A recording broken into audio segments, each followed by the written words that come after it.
job gets you up every morning? I never know what I'm going to be doing that day, usually. I mean, to an extent you do, but the projects are different. They're different sizes, different things happen, you meet different people.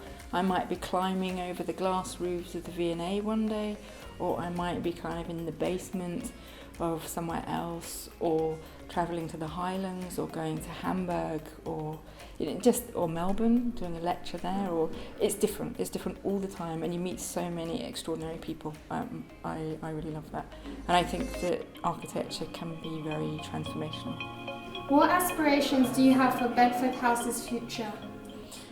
So Bedford House is really important to me because I've lived in this area for 20 years, so it's not just a job. And we lived in a little one-bedroom flat when we had our son. And so we used Bedford House, we used messy play and soft play and gymnastics and dance and art classes and duct tape workshops and photography workshops. I think it's an extraordinary institution, and everybody was so lovely in it. And for a long time, the building hasn't reflected the quality and the kind of amazing things that go on inside it. So for me, the kind of what we're hoping for Bedford House is to give it visibility for the first time. It hasn't been visible, it's been really run down in a basement kind of space, which is an extraordinary secret space, but giving it a front and opening that up and making it more transparent onto the alleyway means that everybody will know about Bedford House and the kind of strength of the community in this area. What's more important, what it looks like or how it functions? I think they're both important. I think that it works is really important, but what it looks like makes an enormous impact on whether people feel welcome or invited, on whether it has a good impact on the kind of city, and it feels like a place you want to go into. Yeah, absolutely. So, but at the same time, you've got to be able to use it for the gym, and you want to be able to do things alongside that. So lots of different things can happen at the same time. So I think they're really meshed. How do you work out what HCA means?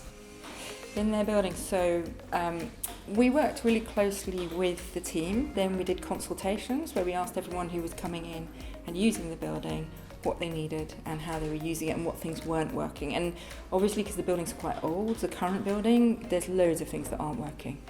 But there's still really good classes in there. So they were able to tell us what spaces they need and what storage and things. So then we gradually kind of write out and develop the brief for the building. So we know that we need the big gym, and we want a club room, and we want an admin room and things, and gradually that gets fleshed out to how many drawers we need and how many, kind of storage for messy play and things, and it gets more and more specific down to the details. How do you cater for all the needs of the building? Just there, I kind of was very much talking about the needs as in a kind of practical sense, but there's another sense to this building, which is about letting the community, the bigger community, know that the building's there.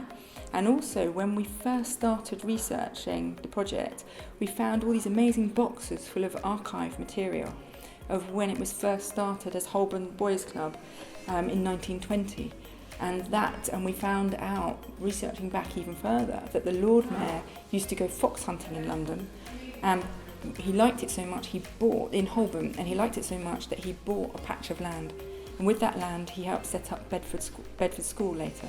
And in the 1920s, the voting laws changed, and Bedford School set up Holborn Boys Club because they wanted to educate children, the new voting class, as it were. And they set it up with fencing and drama and trips abroad and things like this.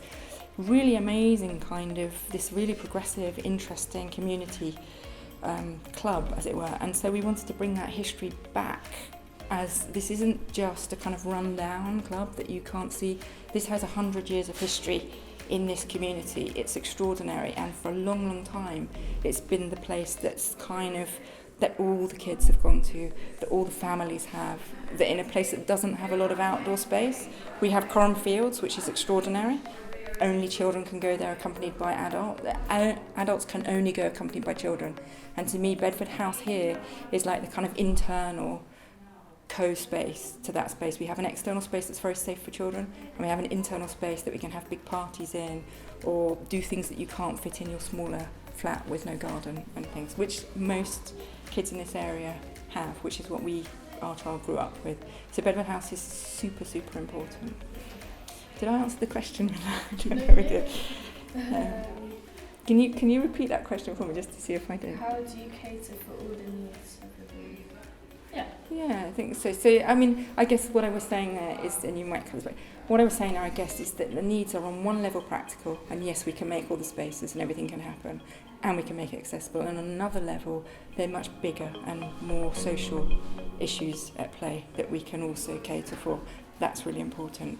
And then architecturally, how it makes a sense of place that it can only sit in Holborn, that the building, the way that it responds to the other buildings around it and its location, then that's also really important. So there's kind of three things: social and architectural and kind of practical, programmatic. How do you cater for people with a disability? Well, that's really exciting in this building. So we're actually only dropping a part of the floor slab, and I think one of your other questions deals with sustainability, which is we reuse a lot of the building. Yeah. So we just drop a front part of the building slab, the ground slab, till it's actually level with the alleyway. And then we're putting a lift in that's all the floors, so the building will be completely accessible.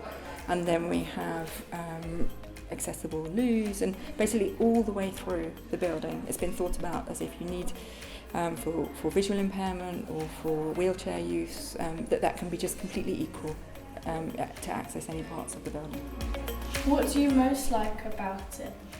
Or what stands out and what's unique about the building? I think what's really exciting here is that often in city blocks you don't get to see inside. And I know there's lots of really exciting things. We often work with the insides of city blocks where you've got that bit of space and it gets built over. And here it's been built over with a gymnasium. But from the alleyway, from the kind of passageway, you only see this old, it looks like the back end of a fire escape. You know, there's no clue about what goes in and the amount of kids that use it. And so we're giving it a completely glass frontage with an artwork across the glass front. And then you're going to be able, there's transparency to that. So you're going to see 30 metres into the block with sunlight coming through the roof lights. And suddenly from this dark passageway, you'll have a whole part that is just full of south sunlight coming in and meeting you at the front door and coming through the facade onto the alleyway. And I think that will be an extraordinary difference and something really lovely to come into. How is this building going to be friendly for the environment?